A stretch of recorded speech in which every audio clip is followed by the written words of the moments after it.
G na lang to. G8. Ayun, H2K daw nandun. Ang daming tao kanina, nakalagpas na tayo. So, dito naman tayo sa H2K. Ito yung kanilang, bilihan ng books.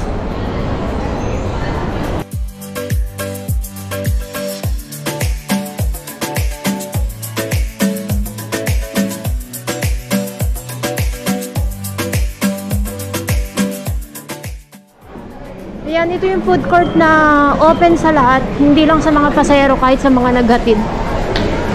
Pwede ka pumasok dito. Pwede kang pumasok kasi hindi pa naman to yung pinaka-proper na departure area talaga. Ayan, mga chocolate, souvenirs. 4 for 20. Habayanas. Mga huling gusto kong bumili.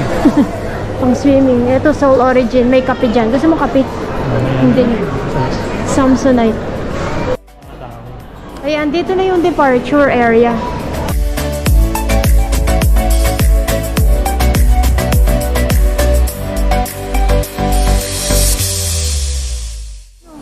Tingin tayo dito sa duty free. Maalak to eh. Aalak ba yan? Walang chocolate? Sige. Hindi pa nga ako nag-i-intro actually. Mag-intro ka na. Hello po, welcome po sa aming YouTube channel na sa Tier Day Vlogs dito sa Australia. So ngayon nandito tayo sa Sydney Airport kasi uwi tayo ng Pilipinas. Nakatapos na kami sa immigration tsaka sa yung baggage. Ngayon dito na kami sa duty free tapos alas 11 yung aming flight. Alas 12. Alas 12 pala yung flight namin pero alas 11 pwede nang pumasok. So ikot lang tayo dito sa duty free. So mas mahal siya ng $1. Ito manuka. Ayan, pieces mo. Grabe, ang mahal pala ng pieces. $20.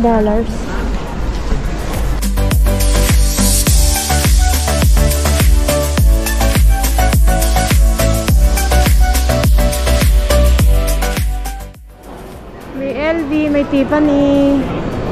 Ayan, may iPhone. Naba, may Apple pala dito ah. Ayan. Mga gustong bumili ng Apple. Ano kaya sa taas? Airline lounge. Ito may makas na maganda. Talaga? Tara, tingnan natin. Ito may McDonald's na... Aba, ang ganda ng lift ba yan? automated siya. So, dati sarado pa to, no? Parang kino-construct. Tama ba? Ito yung McDonald's, tas may KFC. Yun? Yun ba? Yung inaakyat sa taas? Yung kitchen okay. nasa taas. Tapos yung delivery nasa baba. Oo, ang galing ah. Galing no? Ang galing. Hindi tayo para makikita. Yan lang?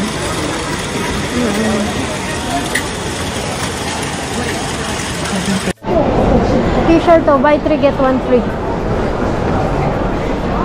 Ito oh. Dati bumili na tayo ng ganito, di ba? Pagka mga ganyan souvenir, kung may time kayo, pwede kayong bumili sa Paddy's. Pero kung wala naman kayong time, dito na lang. Pero mas mahal syempre. Ito 4 for 20. Dito pala sa gitna yung mga high-end na panindaw. May Gucci, Balenciaga, Saint Laurent, Valentino, Veneta, Cartier. Pero pupunta tayo sa gate 30.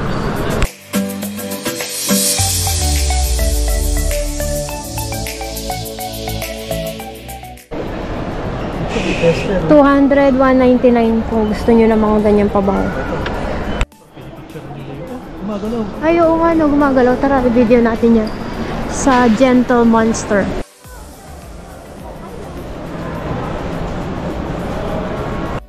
Ano kaya ibig sabihin yan? Nakita kaya niya tayo? Ay, oo nga, no. Ayan, kumurap. Burberry. Yan, so kapag may flight kayo international, punta kayo ng maaga kasi may portion doon na high-tech na kasi siya, ini-scan yung passport tapos i-scanin yung face mo. Pag hindi na-scan agad yung face mo, may another pila ka. So yun ang nangyari sa akin, pumila pa ako ng isa pa. Na-consume ko another 30 minutes. So sayang yung time na imbis na nakakapag-ikot-ikot dito. So kung sakaling may flight kayo, mas agahan nyo na lang.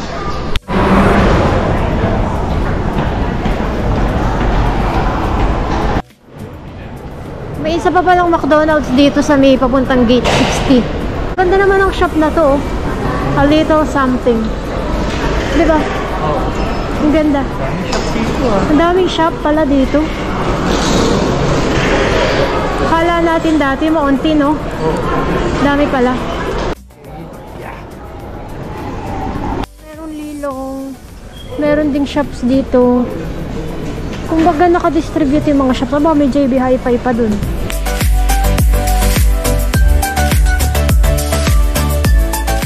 Waiting na kami dito sa boarding gate. Kapag pala uuwi kayo, hindi nyo na kailangan ipakita yung bakuna nyo. Pero kailangan nyo mag-fill up ng e-travel. Online siya. Mga basic information lang, diba? Parang yung customs card. Ay, hindi pala. Immigration card. Parang ganun. So, yun lang sasagutan nyo 72 hours before your flight. Tapos, sa Philippine Airlines, pwede kayong mag-web check-in na before your flight para bag drop na lang kayo mas mabilis.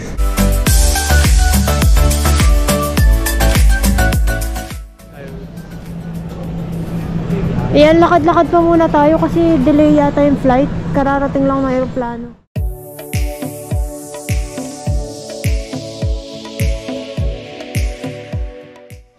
Balahibo na ano kaya to? Tupa, no? Oh? Pag ganito mainit talaga. Tupa yan.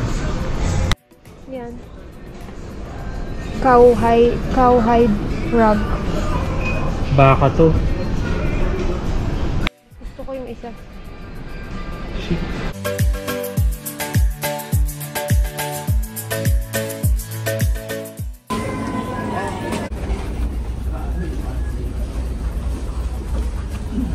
Ayan, papasok na kami sa aeroplano. Sa wakas, delay na kami ng 1 hour.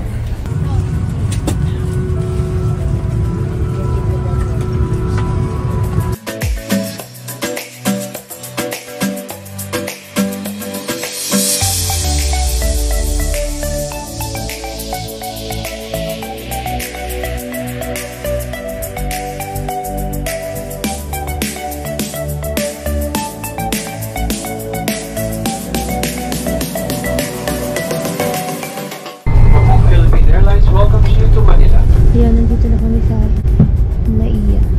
Kakalapag lang. Delay kami ng 1 hour.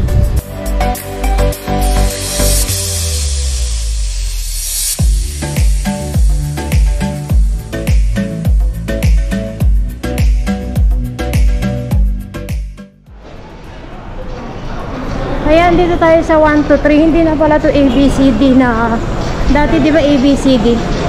Ngayon 1, 2, 3 na. So, makikita na natin ang ating kamag-anak. Hanapin natin. 1, 2, 3. Umuulan pala. Umuulan pa. Hassel, nasan kaya ang ating ka 1, 2, 3?